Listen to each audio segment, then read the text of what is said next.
गणेशपुराणं क्रीडाखण्ड 79तमोऽध्यायः। गौर्यया मन्त्रप्रदानम्। कवच निर्जितान् सिन्धुना देवान् ज्ञात्वा शम्भुर्निजस्थलात् सप्तकोटिगणकीर्णस्त्रिसन्ध्याक्षेत्रमभ्यगात्। स्वाहा स्वधावषट्कार वेदाध्ययनवर्जिताः निवसन्ति भयात् सिन्धोर्गौतमाद्या महर्षयः। दृष्ट्वा ते त्रयम्बकं देवं परिवव्रो समन्ततः।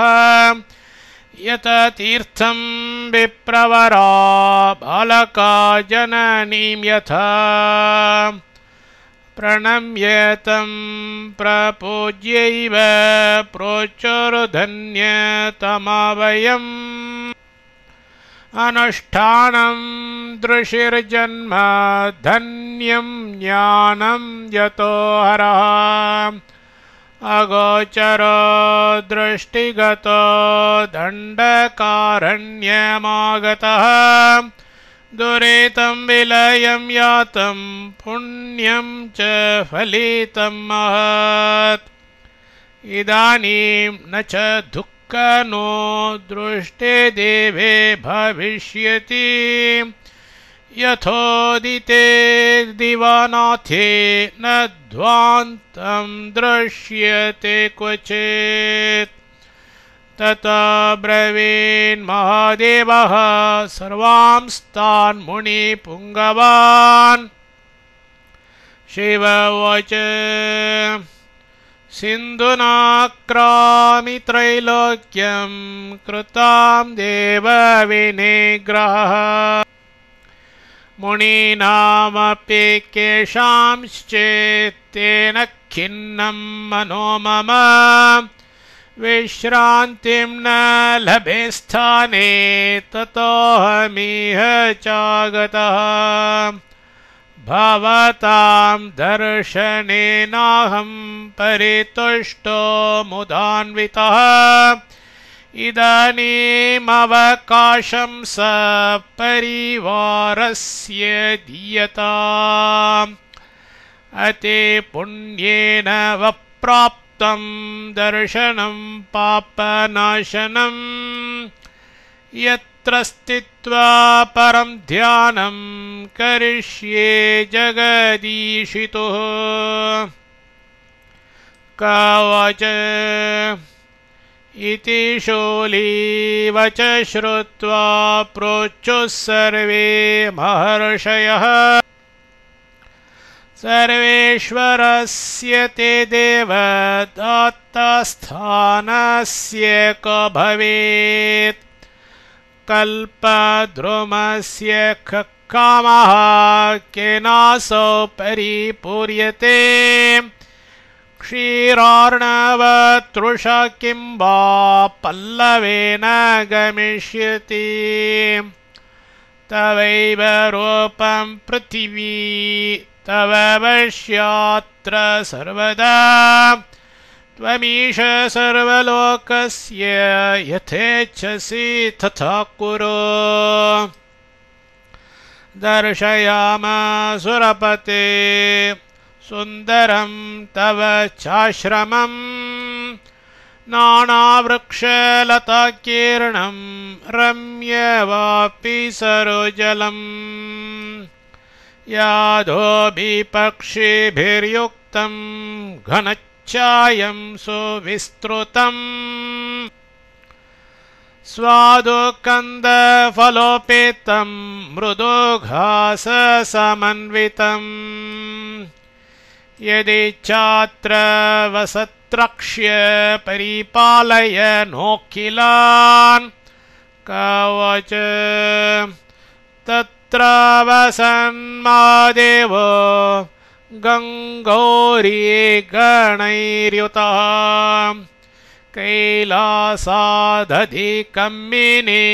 मुनेराश्रममण्डलम् तदाश्रयेण ते सर्वे गौतमाद्य महर्षयः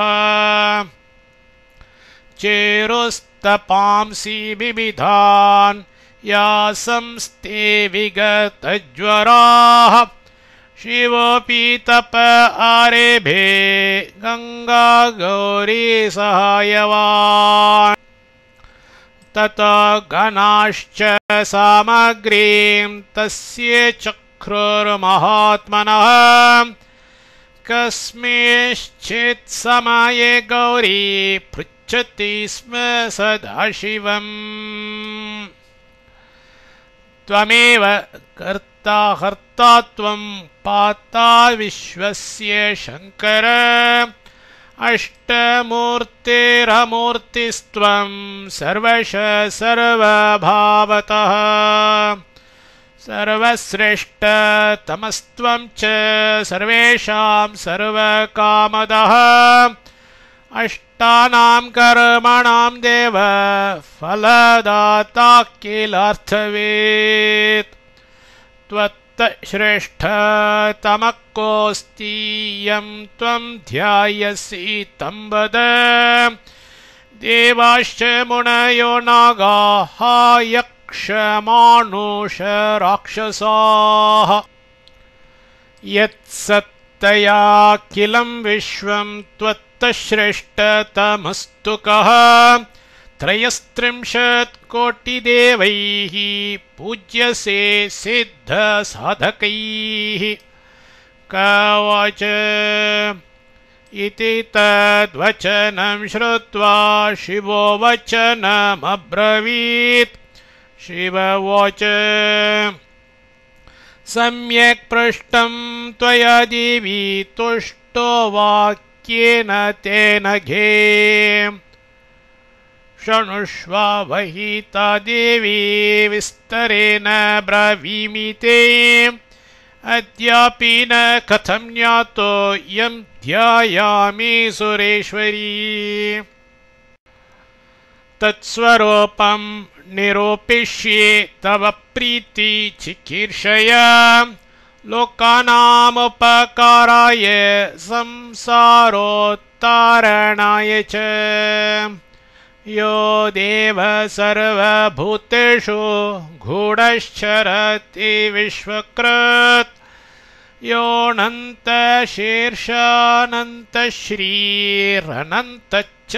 योऽनन्तशीर्षानन्तश्रीरनन्तचरणस्वराट् अनन्तश्रुतिनेत्रश्चानन्तनामा गुणातिगः अनन्तरूपी यो देवो वेदकर्ता किलार्थदः योऽनन्तशक्तिविश्वात्मानुपमेय पुरातनः नोपमा शेषचन्द्राब्धि व्योम्नां नारायणस्य च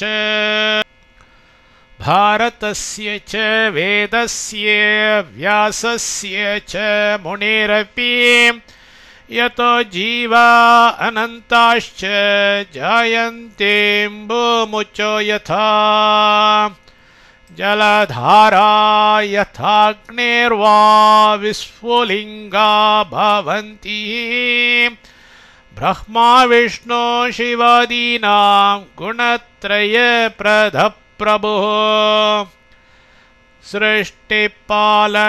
सृष्टिपालनसंहारान् आज्ञापयत तैरिह ततो गुणविभागेन गणेश इति पप्रथे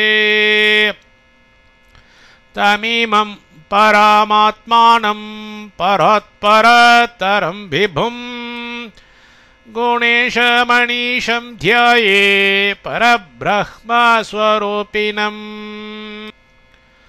गौरी उवाच तुष्टाहं तव वाक्येन प्रत्ययो मे कथं भवेत् तं गुणेशं कथं साक्षात् करोमि च भजामि च तमुपायं वद विभो यदि तुष्टोऽसि शङ्कर कवच इति तस्य वचः श्रुत्वा पुनरोचे महेश्वरः शिव उवाच एकनिष्ठतया यावत् तपसाराधितो न ते तावत् प्रत्यक्षतां देवी कथं यास्याति स प्रभुः देव्युवाच कथं मया तपःकार्यं केनोपायेन वा विभो यदि तुष्टोऽसि देवेश वद सत्यं ममानघ कवच